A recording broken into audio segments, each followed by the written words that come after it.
नमस्कार दोस्तों, एक बार फिर से आप लोगों का बहुत बहुत स्वागत करता हूं आपके ही अपने YouTube चैनल ज्ञान दुनिया भर का में। और भगवत गीता की जो सीरीज हमारी चल रही है उसी को हम कंटिन्यू कर रहे हैं। तो आज है चौथा अध्याय। तो चौथे अध्याय में ज़्यादा श्लोक नहीं है, 42 श्लोक है। तो प्रारंभ करने से पहले हम स्तुति करेंगे, आप लोग भी करिए मेरे साथ। नारायणं नमस्कृत्यं नरं चैव नरोत्तमं देवीं सरस्वती व्यासं ततो जयमुदीरयेत्। चौथे अध्याय का पाठ करने से पहले हम चौथे अध्याय के महात्म का पाठ करेंगे। श्री भगवान कहते हैं, प्रिय, अब मैं चौथे अध्याय का महात्म बतलाता हूं, सुनो। भागीरथी के तट पर वाराणसी बनारस नाम की एक पुरी है। वहां विश्वनाथ जी के मंदिर में भरत नाम के एक योगनिष्ठ महात्मा रहते थे, जो प्रतिदिन आत्मचिंतन में तत्पर हो आदर पूर्वक गीता के चतुर्थ अध्याय का पाठ किया करते थे। उसके अभ्यास से उनका अंतःकरण निर्मल हो गया था। वे शीत उष्ण आदि द्वंद्वों से कभी व्यथित नहीं होते थे। एक समय की बात है, वे तपोधन नगर की सीमा में स्थित देवताओं का दर्शन करने की इच्छा से भ्रमण करते हुए नगर से बाहर निकल गए। वहां बेर के 2 वृक्ष थे, उन्हीं की जड़ में वे विश्राम करने लगे। एक वृक्ष की जड़ में उन्होंने अपना मस्तक रखा था और दूसरे वृक्ष के मूल में उनका एक पैर टिका हुआ था। थोड़ी देर बाद जब वे तपस्वी चले गए, तब बेर के वे दोनों वृक्ष 5-6 दिनों के भीतर ही सूख गए। उनमें पत्ते और डालियां भी नहीं रह गईं। तत्पश्चात वे दोनों वृक्ष कहीं ब्राह्मण के पवित्र गृह में 2 कन्याओं के रूप में उत्पन्न हुए। वे दोनों कन्याएं जब बढ़कर 7 वर्ष की हो गईं, तब एक दिन उन्होंने दूर देशों से घूमकर आते हुए भरत मुनि को देखा। उन्हें देखते ही वे दोनों उनके चरणों में पड़ गईं और मीठी वाणी में बोली, मुने, आपकी ही कृपा से हम दोनों का उद्धार हुआ है। हमने बेर की योनि त्याग कर मानव शरीर प्राप्त किया है। उनके इस प्रकार कहने पर मुनि को बड़ा विस्मय हुआ। उन्होंने पूछा, पुत्रियों, मैंने कब और किस साधन से तुम्हें मुक्त किया था?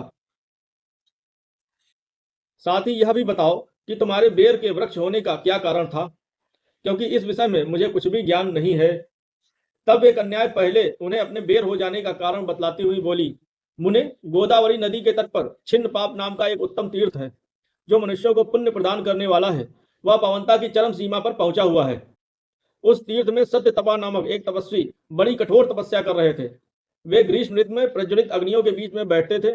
वर्षा काल में जल की धाराओं से उनके मस्तक के बाल सदा भीगे ही रहते थे तथा जाड़े के समय जल में निवास करने के कारण उनके शरीर में हमेशा रोंगटे खड़े रहते थे। वे बाहर भीतर से सदा शुद्ध रहते, समय पर तपस्या करते तथा मन और इंद्रियों को संयम में रखते हुए परम शांति प्राप्त करके आत्मा में ही रमण करते थे।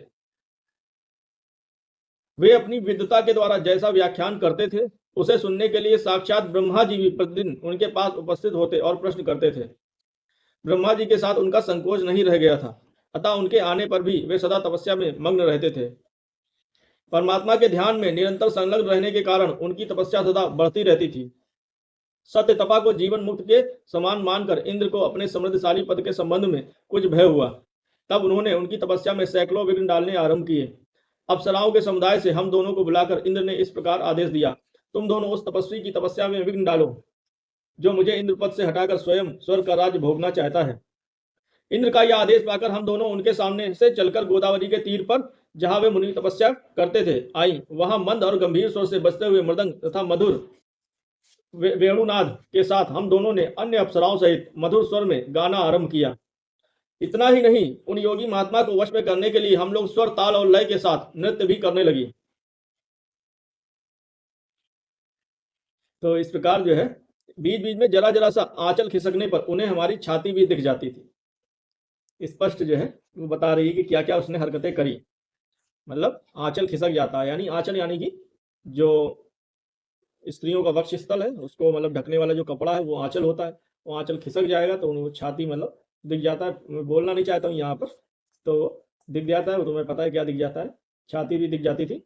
हम दोनों की उन्मत्त गति काम भाव का उद्दीपन करने वाली थी। बिल्कुल सही बात है। किंतु उसने उन निर्विकार चित्त वाले महात्मा के मन में क्रोध का संचार कर दिया। अब किसी की तपस्या में विघ्न डालोगे तो वो काम से मोहित हो जाए तो थोड़ा मुश्किल है। उस टाइम के मतलब तपस्वियों की बात कर रहा हूँ, उसके अंदर क्रोध आना स्वाभाविक बात है, क्योंकि तुम जो काम कर रहे हो उसमें कोई डिस्टर्ब कर रहा है, विघ्न कर रहा है, तो उसमें क्रोध आना स्वाभाविक बात है। तो क्रोध का संचार कर दिया।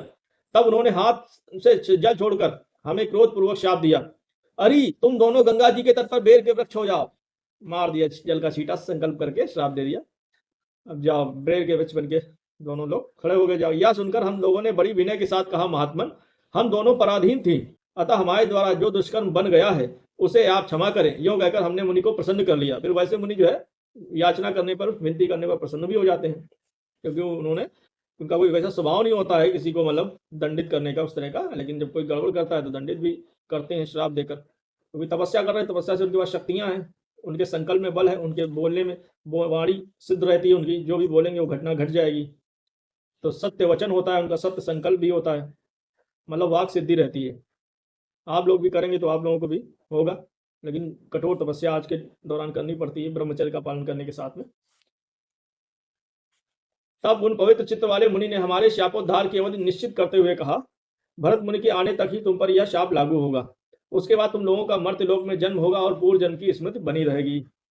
मुने, जिस समय हम दोनों बेर के वृक्ष के रूप में खड़ी थी, उस समय आपने हमारे सभी आकर गीता के चौथे अध्याय का जप करते हुए हमारा उद्धार किया था, अतः हम आपको प्रणाम करती हैं। आपने केवल शाप से ही नहीं, इस भयानक संसार से भी गीता के चतुर्थ अध्याय का पाठ द्वारा हमें मुक्त कर दिया।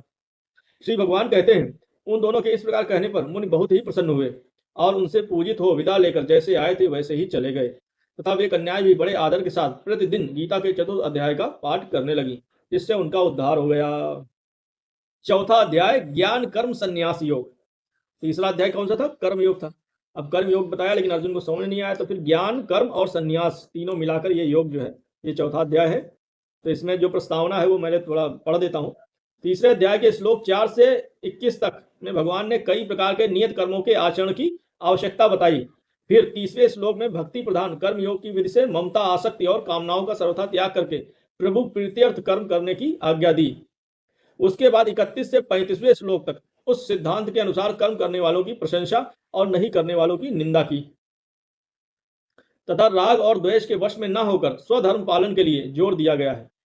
फिर 36वें श्लोक में अर्जुन के पूछने से 37वें श्लोक से अध्याय पूरा होने तक काम को सर्व अनर्थों का कारण बताया गया है और बुद्धि के द्वारा इंद्रियों और मन को वश करके उसका नाश करने की आज्ञा दी गई है। लेकिन कर्म योग का महत्व बड़ा गहन है, इसलिए भगवान फिर से उसके विषय में कई बातें अब बताते हैं।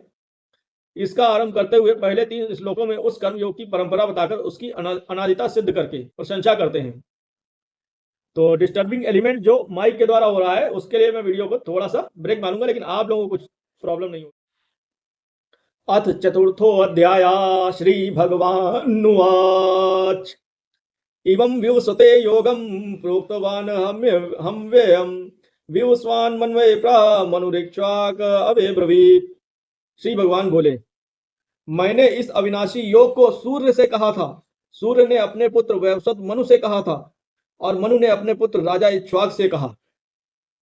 एवं परंपरा प्राप्त मिमं राजर्षयो विदु सा काले ने महता योगो नष्टा परम तप। हे परम तप अर्जुन, इस प्रकार परंपरा से प्राप्त इस योग को राजर्षियों ने जाना, किंतु उसके बाद यह योग बहुत काल से इस पृथ्वी लोक से लुप्त प्राय हो गया। स एवायं मया ते अद्य योगा प्रोक्ता पुरातना भक्तोऽसि मे सखा चेति रहस्यं होतुत्तमम्। तू मेरा भक्त और प्रिय सखा है, इसलिए यह पुरातन योग आज मैंने तुझे कहा है, क्योंकि यह बड़ा ही उत्तम रहस्य है, अर्थात गुप्त रखने योग्य विषय है। अब श्री कृष्ण जिस चीज को गुप्त रखने योग्य कह रहे हैं उसका प्रचार तो बहुत ज्यादा हो गया है, लेकिन जिसकी बुद्धि होगी उसी को समझ में आएगा ना, गधों को थोड़ी समझ में आएगा। मैं अब वीडियो डाल रहा हूं तो व्यूज आता है, कभी 7 आता है, कभी 15 आता है, कभी 19 आता है। हालांकि ये जो है आगे चल के लाखों में व्यूज भी आने के चांसेस रहेंगे। मुझे ऐसा लगता है कि जब सतयुग की शुरुआत होने वाली है, चूंकि 2032 से ऐसा हम लोग सुन रहे हैं, तब ये मेरे व्यूज आएंगे, अगर यूट्यूब जिंदा रहा तो। अगर यूएस ही खत्म हो जाएगा, अमेरिका ही खत्म हो जाएगा, तो अमेरिकन ये वेबसाइट youtube.com कहाँ से रहेगी। लेकिन अगर रही तो लोग देखेंगे, क्योंकि तब लोगों को गानों और पिक्चरों में इंटरेस्ट नहीं रहेगा, तब लोग भक्ति भाव में आ जाएंगे। तो मेरा जो है ये भक्ति वाले वीडियोस भी, ज्ञान के वीडियोस जरूर देखेंगे गीता के, ऐसा मेरा मत है। तो गुप्त रखने योग्य विषय है। अर्जुन उवाच अपरम भवतो जन्म परम जन्म विवस्वता कथमेत द्विजानीयाम तुमादो प्रोक्तवान इति।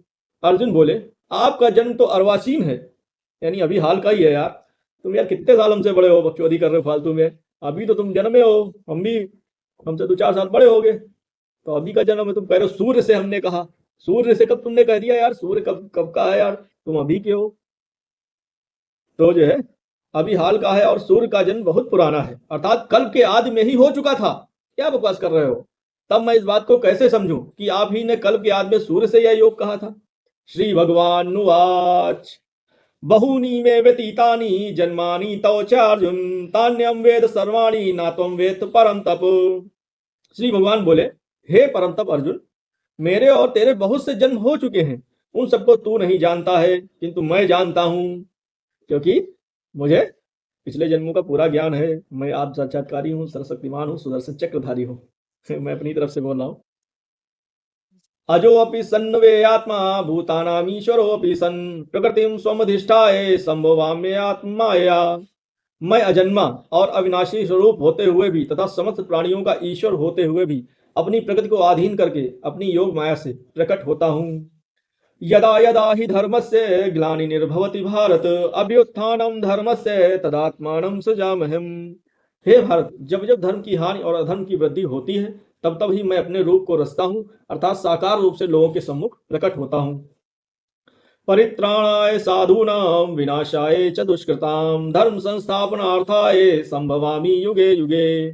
साधु पुरुषों का उद्धार करने के लिए, पाप कर्म करने वालों का विनाश करने के लिए और धर्म की अच्छी तरह से स्थापना करने के लिए मैं युग युग में प्रकट हुआ करता हूँ, जैसे कि कल की आने वाले हैं, ऐसा सुनने में आ रहा है। जन्म कर्म च मे दिव्यमेवं यो वेत्ति तत्वता त्यक्त्वा देहं पुनर्जन्म मामेति सो अर्जुन। हे अर्जुन, मेरे जन्म और कर्म दिव्य अर्थात निर्मल और अलौकिक हैं। इस प्रकार जो मनुष्य तत्व से जान लेता है, वह शरीर को त्याग कर फिर जन्म को प्राप्त नहीं होता, किंतु मुझे ही प्राप्त होता है। वीतराग भय क्रोधा मन्मया मामुपाश्रिता बहवो ज्ञान तपसा पूता मद्भाव मागता। पहले भी जिनके राग भय और क्रोध सर्वथा नष्ट हो गए थे और जो मुझमें अनन्य प्रेम पूर्वक स्थिर रहते थे, ऐसे मेरे आश्रित रहने वाले बहुत से भक्त उपयुक्त ज्ञान रूप तप से पवित्र होकर मेरे स्वरूप को प्राप्त हो चुके हैं। ये यथा माम प्रविदन्ते तांस्तथयो भजाम्यहम् मम वर्तमानुवर्तन्ते मनुष्या पार्थ सर्वशः। हे अर्जुन, जो भक्त मुझे जिस प्रकार भजते हैं, मैं भी उनको उसी प्रकार भजता हूँ, क्योंकि सभी मनुष्य सब प्रकार से मेरे ही मार्ग का अनुसरण करते हैं। कांक्षता कर्मणां सिद्धिं यजन्त इष्ट इह देवता क्षिप्रम ही मानुषे लोके सिद्धिर्भवति कर्मजा। इस मनुष्य लोक में कर्मों के फल को चाहने वाले लोग देवताओं का पूजन किया करते हैं, क्योंकि उनको कर्मों से उत्पन्न होने वाली सिद्धि शीघ्र मिल जाती है। चातुर्वर्ण्यं मया सृष्टं गुणकर्म विभागशा तस्य कर्तारमपि मां विद्धिर्कर्तारमव्ययम्। ब्राह्मण, क्षत्रिय, वैश्य और शूद्र, इन चार वर्णों का समूह गुण और कर्मों के विभाग पूर्वक मेरे द्वारा रचा गया है। इस प्रकार उस सृष्टि रचनादि कर्म का कर्ता होने पर भी मुझ अविनाशी परमेश्वर को तू वास्तव में अकर्ता ही जान। न माम कर्माणि लिम्पन्ति न मे कर्म फले स्पृहा इति माम यो जानाति कर्मभिर्नसा बध्यते। कर्मों के फल में मेरी स्पृहा नहीं है, इसलिए मुझे कर्म लिप्त नहीं करते। इस प्रकार जो मुझे तत्व से जान लेता है, वह भी कर्मों से नहीं बनता है। एवं ज्ञात्वा कृतं कर्म पूर्वैरपि मुमुक्षुभिः कुरु कर्मयो तस्मात् त्वं पूर्वै पूर्वतरं कृतम्। पूर्व काल में मुमुक्षुओं ने भी इस प्रकार जानकर ही कर्म किए हैं, इसलिए तू भी पूर्वजों के द्वारा सदा से किए जाने वाले कर्मों को ही कर। किम कर्मेति कवयोप्यत्र मोहिता तत्ते कर्म प्रोक्ष्यामि यज्ञ ज्ञात्वा मोक्षसे अशुभात्। कर्म क्या है और अकर्म क्या है, इस प्रकार इसका निर्णय करने में बुद्धिमान पुरुष भी मोहित हो जाते हैं। इसलिए वह कर्म तत्व मैं तुझे भली बात समझाकर कहूंगा, जिसे जानकर तू अशुभ से अर्थात कर्म बंधन से मुक्त हो जाएगा। कर्मणोरापि बोधव्यम बोधव्यम चा विकर्मणा अकर्मणश्च बोधव्यम गहना कर्मणो गति। कर्म का स्वरूप भी जानना चाहिए और अकर्म का स्वरूप भी जानना चाहिए तथा विकर्म का स्वरूप भी जानना चाहिए, क्योंकि कर्म की गति गहन है। कर्मणे कर्म या पश्येद कर्मणि चा कर्म या सा बुद्धिमान मनुष्येषु सयुक्ता कृतस्न कर्म कृत। जो मनुष्य कर्म में अकर्म देखता है और जो अकर्म में कर्म देखता है, वह मनुष्यों में बुद्धिमान है और वह योगी समस्त कर्मों को करने वाला है। यस्य सर्वे समारंभा काम संकल्प वर्जिता ज्ञानाग्नि दग्ध कर्माणं तमाहु पंडितम बुधा। जिसके संपूर्ण शास्त्र सम्मत कर्म बिना कामना और संकल्प के होते हैं तथा जिसके समस्त कर्म ज्ञान रूप अग्नि के द्वारा भस्म हो गए हैं, उस महापुरुष को ज्ञानी जन भी पंडित कहते हैं। क्या कर रहे हैं, शास्त्र समस्त कर्म बिना कामना और संकल्प के होते हैं। मतलब एक तो शास्त्र के द्वारा जो वैलिड है, अनुमोदित है, जैसे कहते हैं कि जैसे शास्त्रों में विधानित है कि हाँ ऐसे ऐसे करना चाहिए चीजों को, वो वैसे ही वैसे कर रहा है, लेकिन बिना कोई कामना के, बिना कोई इच्छा के, कामना यानी इच्छा, संकल्प, जैसे कहते हैं मुझे ऐसा करूंगा तो ऐसा हो जाएगा, मतलब कुछ सोच के करता है ना कि मैं ये कर रहा हूँ तो इसका मुझे ये फल मिलेगा, फल के लिए करता है ना। लेकिन यहाँ कह रहे हैं बिना कामना और संकल्प के, मतलब और शास्त्र सम्मत वो कर रहा है, जैसे यज्ञ कर रहा है, दान कर रहा है, तप कर रहा है, और भी शास्त्र सम्मत जो कार्य है, जैसे कि शादी भी कर रहा है, शास्त्र सम्मत कर रहा है, बच्चे भी पैदा कर रहा है, शास्त्र सम्मत कर रहा है, लेकिन कोई कामना नहीं रख रहा, कोई इच्छा नहीं रख रहा है, संकल्प नहीं कर रहा है, बस कर रहा है, करना चाहिए इसलिए कर रहा है, तो वो उसका कोई उसको मतलब दोष नहीं होता है, और वो मतलब मुक्त रहता है। त्यक्त्वा कर्म फला संगम नित्य तृप्तो निराश्रया कर्मणे कर्मणे भी प्रवृत्तो अपि नयो किंचित करोति सा। जो पुरुष समस्त कर्मों में और उनके फल में आसक्ति का सर्वथा त्याग करके संसार के आश्रय से रहित हो गया है और परमात्मा में नित्य तृप्त है, वह कर्मों में भली भांति बरतता हुआ भी वास्तव में कुछ भी नहीं बरत करता। निराशीर्य चित्तात्मा त्यक्त सर्व परिग्रह शारीरम केवलम कर्म कुर्वन्नाप्नोति किल विषम।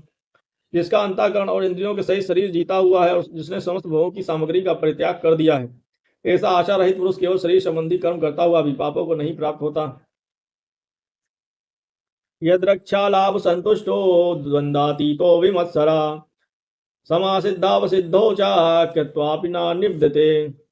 जो बिना इच्छा के अपने आप प्राप्त हुए पदार्थ में सदा संतुष्ट रहता है, जिसमें ईर्ष्या का सर्वथा अभाव हो गया है, जो हर्ष शोक आदि द्वंद्वों से सर्वथा अतीत हो गया है, ऐसा सिद्धि और असिद्धि में सम रहने वाला कर्मयोगी कर्म करता हुआ भी उनसे नहीं बनता। गत संगस्य मुक्तस्य ज्ञानावस्थित चेतसा यज्ञायाचरता कर्म समग्रम प्रविलीयते। जिसकी आसक्ति सर्वथा नष्ट हो गई है, जो देहाभिमान और ममता रहित हो गया है, जिसका चित्त निरंतर परमात्मा के ज्ञान में स्थित रहता है, ऐसा केवल यज्ञ संपादन के लिए कर्म करने वाले मनुष्य के संपूर्ण कर्म भली भांति विलीन हो जाते हैं। क्या है, जिसकी आसक्ति सर्वथा नष्ट हो गई है, मोह ममता आसक्ति, ठीक है, ये सब बहुत बाधाएं हैं, दिक्कत। ब्रह्मापणम ब्रह्म हविर्ब्रह्माग्नो ब्रह्मणाहुतम ब्रह्मोतेन गंतव्यम ब्रह्म कर्म समाधिना। जिस यज्ञ में अर्पण अर्थात श्रुआदि भी ब्रह्म है और हवन किए जाने योग्य द्रव्य भी ब्रह्म है तथा ब्रह्म रूप कर्ता के द्वारा ब्रह्म रूप अग्नि में आहुति देना रूप क्रिया भी ब्रह्म है, उस ब्रह्म कर्म में स्थित रहने वाले योगी द्वारा प्राप्त किए जाने वाले योग्य फल भी ब्रह्म ही हैं। दैवमेवा परे यज्ञम योगिना पर्युपासते ब्रह्माग्नाओ परे यज्ञम यज्ञेन उपजुहति। दूसरे योगी जन देवताओं के पूजन रूप यज्ञ का ही भली भांति अनुष्ठान किया करते हैं और अन्य योगी जन परमात्मा रूप अग्नि में अभेद दर्शन रूप यज्ञ के द्वारा ही आत्म रूप यज्ञ का हवन किया करते हैं। श्रोत्रादीनि इंद्रियाणि अन्ये संयमाग्निषु जुहति शब्दादीन विषयान्य इंद्रियाग्निषु जुहति। अन्य योगी जन श्रोत्र आदि समस्त इंद्रियों को संयम रूप अग्नियों में हवन किया करते हैं और दूसरे योगी लोग शब्दादि समस्त विषयों को इंद्रिय रूप अग्नियों में हवन किया करते हैं। सर्वाणि इंद्रिय कर्माणि प्राण कर्माणि चापरे आत्मसंयम योगाग्नो ज्योति ज्ञान दीपिते। दूसरे योगी जन इंद्रियों की संपूर्ण क्रियाओं को और प्राणी की समस्त क्रियाओं को ज्ञान से प्रकाशित आत्मसंयम योग रूप अग्नि में हवन किया करते हैं। द्रव्य यज्ञास्त तपो यज्ञ योग यज्ञास्त तथा परे स्वाध्याय ज्ञान यज्ञास यतया संसित व्रता। कई पुरुष द्रव्य संबंधी यज्ञ करने वाले हैं, कितने ही तपस्या रूप यज्ञ करने वाले हैं तथा कितने ही योग रूप यज्ञ करने वाले हैं, कितने ही अहिंसा तीक्ष्ण व्रतों से युक्त यत्नशील पुरुष स्वाध्याय रूप ज्ञान यज्ञ करने वाले हैं। अपाने जुहति प्राणम प्राणे अपानम तथा परे प्राणापान गति रुद्ध्वा प्राणायाम परायणा अपरे नियताहारा प्राणान प्राणेषु जुहति सर्वे अप्येते यज्ञ विदो यज्ञ छपित कल्मषा। दूसरे कितने ही योगी जन अपान वायु में प्राण वायु को हवन करते हैं, वैसे ही अन्य योगी जन प्राण वायु में अपान वायु को हवन करते हैं तथा अन्य कितने ही नियमित आहार करने वाले प्राणायाम परायण पुरुष प्राण और अपान की गति को रोककर प्राणों को प्राणों में ही हवन किया करते हैं। ये सभी साधक यज्ञों द्वारा पापों का नाश कर देने वाले और यज्ञों को जानने वाले हैं। यज्ञ शिष्टामृत भुजो यान्ति ब्रह्म सनातनम नायम लोको अस्ते यज्ञ से कुतो अन्य कुरु सत्तम। हे कुरुश्रेष्ठ अर्जुन, यज्ञ से बचे हुए अमृत रूप अन्न का भोजन करने वाले योगी जन सनातन परब्रह्म परमात्मा को प्राप्त होते हैं और यज्ञ न करने वाले पुरुष के लिए तो यह मनुष्य लोग भी सुखदायक नहीं है, फिर परलोक कैसे सुखदायक हो सकता है। तो यहाँ पर यज्ञ का आप समझ लीजिए, केवल जो अग्नि में आहुति दी जाती है, हवन या जो यज्ञ वैसा वाला किया जाता है, वही एकमात्र यज्ञ नहीं है। आप जो भी कर्म करते हैं शास्त्र विहित, वो यज्ञ कर्म है। जैसे आप भोजन कर रहे हैं, शाकाहारी शुद्ध भोजन कर रहे हैं, तो वो भी भोजन एक यज्ञ कर्म है। ठीक है, बच्चे को जन्म देना यह भी एक यज्ञ कर्म है। ठीक है, संभोग करना यह भी एक यज्ञ कर्म है, लेकिन आप शास्त्र विहित कर रहे हैं। संभोग का अर्थ होता है कि बच्चे का बीज डालना, ठीक है, गर्भ स्थापन करना। लेकिन अगर आप मजे के लिए संभोग कर रहे हैं तो वो जो है यज्ञार्थ कर्म नहीं है, फिर वो मुसीबत करेगा आपके लिए। यज्ञार्थ कर्म करेंगे तो कोई दिक्कत नहीं है, और यज्ञ से इतर कोई कर्म करेंगे उसमें दिक्कत है। तो बस यही है समस्या। तो यहां पर क्या है, यज्ञ न करने वाले पुरुष के लिए यह मनुष्य लोग भी सुखदायक नहीं है, फिर परलोक कैसे सुखदायक हो सकता है। एवं बहुविधा यज्ञा विदता ब्रह्मणो मुखे कर्मजान विदितान सर्वान एवं ज्ञात्वा विमोक्षसे। इसी प्रकार और भी बहुत तरह के यज्ञ वेद की वाणी में विस्तार से कहे गए हैं, उन सबको तू मन, इंद्रिय और शरीर की क्रिया द्वारा संपन्न होने वाले जान। इस प्रकार तत्व से जानकर उनके अनुष्ठान द्वारा तू कर्म बंधन से सर्वथा मुक्त हो जाएगा। श्रेयान द्रव्य मयाद्या ज्ञान यज्ञ परम तप सर्वम कर्माखिलम पार्थ ज्ञाने परिसमाप्यते। हे परम तप अर्जुन, द्रव्यमय यज्ञ की अपेक्षा ज्ञान यज्ञ अत्यंत श्रेष्ठ है। ध्यान दीजिए इस बात पर। जो अभी मैंने पहले बताया, द्रव्यमय यज्ञ जैसे जो करते हैं हम लोग, हवन या वो यज्ञ कंप्लीट वाला कह लो, जिसमें आहुति डालते हैं, ये द्रव्यमय यज्ञ है, द्रव्य के द्वारा यज्ञ किया जा रहा है। तो यहाँ क्या कह रहे हैं कृष्ण, द्रव्यमय यज्ञ की अपेक्षा ज्ञान यज्ञ अत्यंत श्रेष्ठ है, तथा यावन मात्र संपूर्ण कर्म ज्ञान में समाप्त हो जाते हैं। जैसे कि आप गीता पाठ कर रहे हैं या योग वशिष्ठ महारामायण करते हैं, पाठ करते हैं, उसके ज्ञान को अपने हृदय में आप साथ करते हैं और उसके अनुसार ही अपने जीवन को ढालते हैं, अपने जीवन में व्यवहार करते हैं, तो वो ज्ञान यज्ञ है, वो जो है ये द्रव्य वाले से श्रेष्ठ है। तो उसको अभी तक कर रहे हो और इस पे आना चाहते हो तो इस पे आ सकते हो, लेकिन इस पे से उस पे जाना थोड़ा सा मैं कहूंगा कि लेवल अपना डाउन कर रहे हो। तो ये चीज है। तो ज्ञान यज्ञ और भी है कि ज्ञान आप ले रहे हैं सच्चा, तो ज्ञान में ही आपके सारे कर्म जो है समाप्त हो जाएंगे। तो कर्म समाप्त हो गए तो बहुत मौज ही मौज है, तो फल मिलेगा नहीं कुछ, तुम्हें फल मिलेगा नहीं, मतलब ना अच्छे कर्मों का फल मिलेगा ना बुरे का मिलेगा, तो मुक्त हो जाओगे। मतलब ऐसा नहीं खाने को नहीं मिलेगा, खाने पहनने को सब कुछ मिलेगा, लेकिन उसका जो है डीप नॉलेज जो है मैं आगे महाभारत से वो आगे की चीज है। ठीक है, तो वो मैं चलूंगा क्रमशः धीरे धीरे। तद्यदि प्रणिपातेन परिप्रश्नेन सेवया उपदेशन्ति ते ज्ञानम ज्ञानिनस्तत्त्वदर्शिना। उस ज्ञान को तू तत्वदर्शी ज्ञानियों के पास जाकर समझ, उनको भली भांति दंडवत प्रणाम करने से, उनकी सेवा करने से और कपट छोड़कर सरलता पूर्वक प्रश्न करने से वे परमात्मा तत्व को भली भांति जानने वाले ज्ञानी परमात्मा तुझे उस तत्व ज्ञान का उपदेश करेंगे। यज्ञ ज्ञात्वा न पुनर्मोहमेवं यास्यसि पांडव येन भूतान्य शेषेण द्रक्ष्यस्यात्मन्यथो मयि। जिसको जानकर तू इस प्रकार मोह को प्राप्त नहीं होगा, तथा हे अर्जुन, जिस ज्ञान के द्वारा तू संपूर्ण भूतों को निशेष भाव से पहले अपने में और पीछे मुझ सच्चिदानंद घन परमात्मा में देखेगा।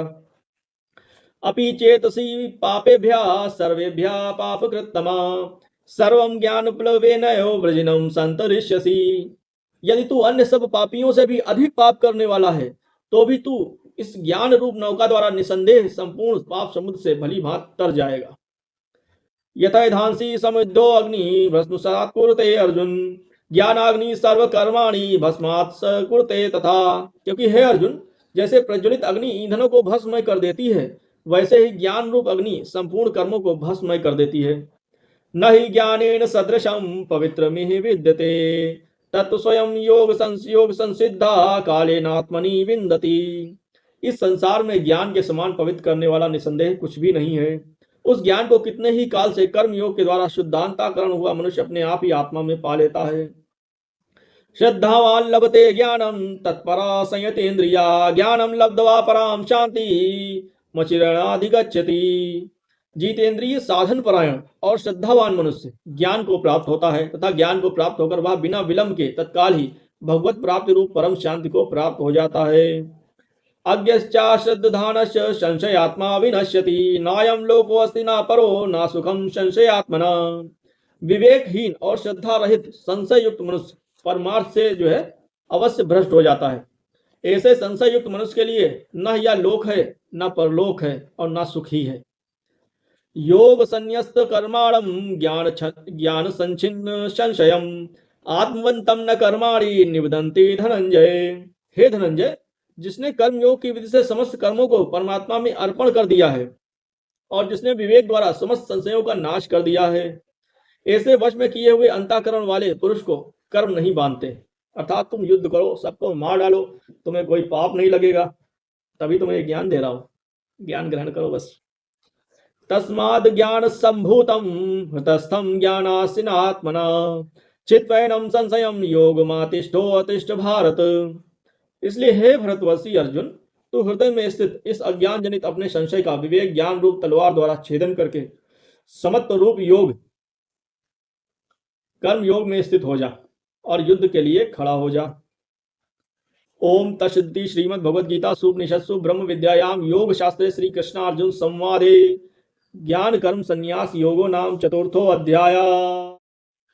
श्री गणेशाय नमः। श्रीमद् भगवद गीता महात्म्य धरोवाच भगवन् परमेशान् भक्तिरव्यभिचारिणी प्रारब्धं भुज्यमानस्य कथं भवति हे प्रभो। श्री विष्णुरुवाच प्रारब्धं भुज्यमानो हि गीताभ्यासरता सदा समुक्ता सा सुखी लोके कर्मणा नोपलिप्यते। महापापादि पापानि गीता ध्यानं करोति चेत् क्वचित् स्पर्शं न कुर्वन्ति नलिनी दलम्बुवत्। जिस प्रकार कमल के पत्ते को जल स्पर्श नहीं करता, उसी प्रकार जो मनुष्य श्री गीता का ध्यान करता है उसे महापापादि पाप कभी स्पर्श नहीं करते। गीताया पुस्तकम यत्र यत्र पाठा प्रवर्तते तत्र सर्वाणि तीर्थानि प्रयागादीनि तत्र वै। सर्वे देवाश्च ऋषयो योगिना पन्नगास्ये गोपाल बाल कृष्णोऽपि नारद्रूपार्षदे सहायो जायते शीघ्रं यत्र गीता प्रवर्तते। यत्र गीता विचारस्य पठनं पाठनं श्रुतं तत्राहं निश्चितं पृथ्वी निवसामि सदैव। गीताश्रयं तिष्ठामि गीता मे चोत्तमं गृहं गीता ज्ञानमुपाश्रित्य त्रिलोकानुपाल्याम्यहम्। गीता मे परमा विद्या ब्रह्मरूपा न संशया अर्धमात्राक्षरा नित्या स्वनिर्वाच्य पदात्मिका। चिदानंदेन कृष्णेन प्रोक्ता सुमुक्तो अर्जुनं वेदत्रयी परानंदा तत्त्वार्थ ज्ञान संयुता। यो अष्टादश जपो नित्यं नरो निश्चल मानसा ज्ञान सिद्धिं सलभते ततो याति परमं पदम्। पाठे अस्मर्था संपूर्णे ततो अर्धं पाठमाचरे तदा गोदानजं पुण्यं लभते नात्र संशया। त्रिभागं पठमानस्तु गंगा स्नान फलं लभेत् षष्ठं जपमानस्तु सोमयाग फलं लभेत्। एकाध्यायं तु यो नित्यं पठते भक्ति संयुता रुद्रलोकमवाप्नोति गणो भूत्वा वसेत् चिरम्। अध्याये श्लोक पादं वा नित्यं या पठते नरा स याति नरतां यावन्मन्वन्तरं वसुन्धरे। गीताया श्लोक दशकं सप्त पंच चतुष्टयं दौ त्रीनेकं तदर्धं वा श्लोकानां या पठेन् नरा।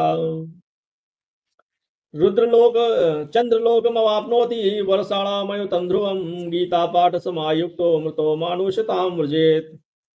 गीताभ्यासं पुनः कृत्वा लभते मुक्तिमुत्तमां गीतेत्युच्चार संयुक्तो म्रियमाणो गतिं लभेत्। गीतार्थ श्रवणाशक्तो महापापयुतो अपि वा वैकुंठं संवाप्नोति विष्णुना सह मोदते। गीतार्थं ध्यायते नित्यं कृत्वा कर्माणि भूरिशा जीवन्मुक्ता स विज्ञेयो देहान्ते परमं पदम्।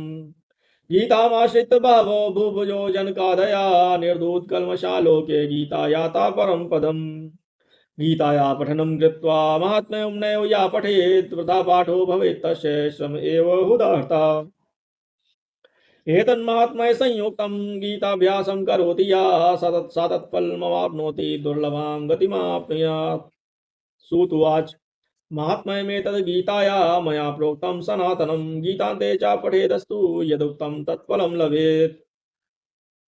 सूत जी बोले, गीता का यह सनातन महात्मा मैंने कहा, गीता पाठ के अंत में जो इसका पाठ करता है वह उपयुक्त फल प्राप्त करता है।